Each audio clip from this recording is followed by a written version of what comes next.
Welcome back to Alpha Smelting. Here I'm going to start off by saying I don't intend to cover up the lessons I've learned from my experiences. I'll continue to learn and share them with you in full. You'll note that I didn't have the air choke fully closed when I ignited it. It went straight to its higher temp and higher gaseous velocity. Currently I'm going through a pile of previously prepared metal for smelting. Once I get through that lot, you'll see the process including the disassembly, cutting and smushing of the material so it fits in my tiny furnace. Here I'm heating the tools that will be used to clean and pour the molten metal.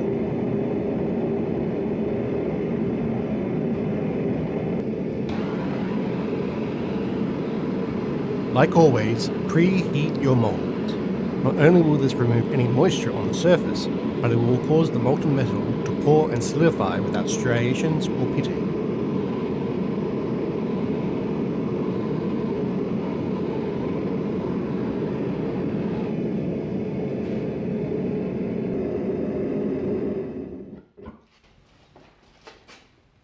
There was some dross that was floating on top of the molten metal. This occurs when you're smelting materials that aren't metal, such as paint or dirt that had adhered to the metal. Carefully, you'll note the end of the dross spoon remains coated. The spoon was cool enough that when it was placed in the molten metal, the copper it came in contact with cooled and solidified. I'll need to heat the spoon up more in the future. Try to operate in a clear area and avoid what I'm doing so you can avoid possible trips while carrying plus 1000 degrees Celsius liquid. Do as I say, not as I do.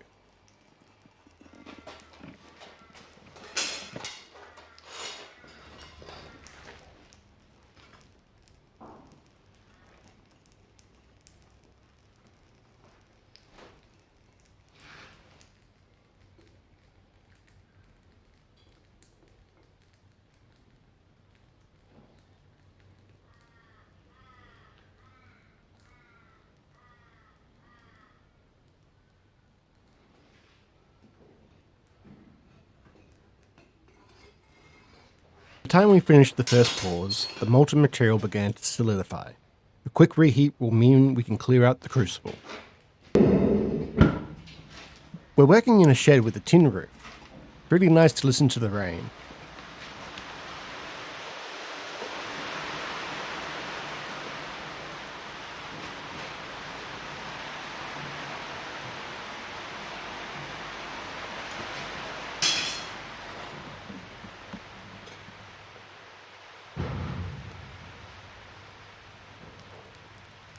Here we get a close-up of the metal solidifying.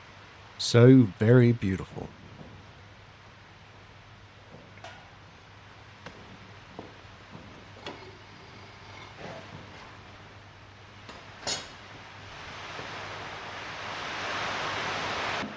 First ingot has been sitting for about 4 minutes before quenching.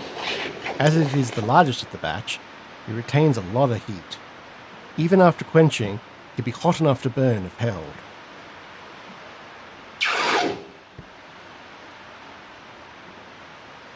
Depending on the time, temperature of the metal, temperature of the water, and how much water there is, even a large water tank such as this is noticeably warmer after you put the ingots in.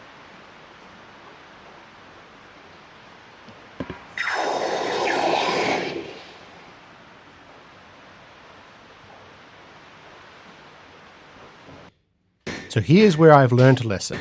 When using a downward facing wire brush cup attachment on an angle grinder, there is a best practice that I slowly learned.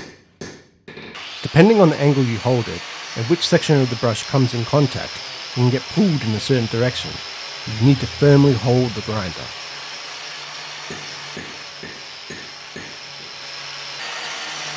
The body and the handle of the angle grinder make an arrowhead. Depending if you're tilting the head up or down, you'll have half the head available to make contact with the work. Try to come into contact with the work so that the maximum amount of rotation occurs before it can send any debris into yourself or other hazardous areas.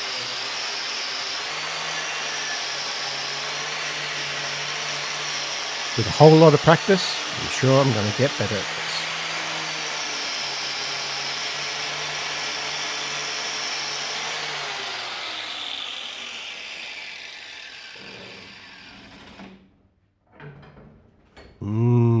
Shiny. Thumbs up.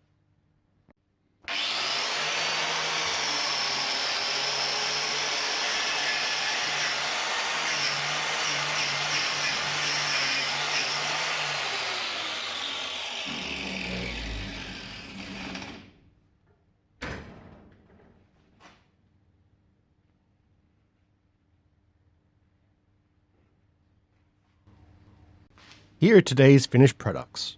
I really like the smaller token ones. The larger ones have clear striations and layers. Those can be fixed up with quicker pours and warmer molds.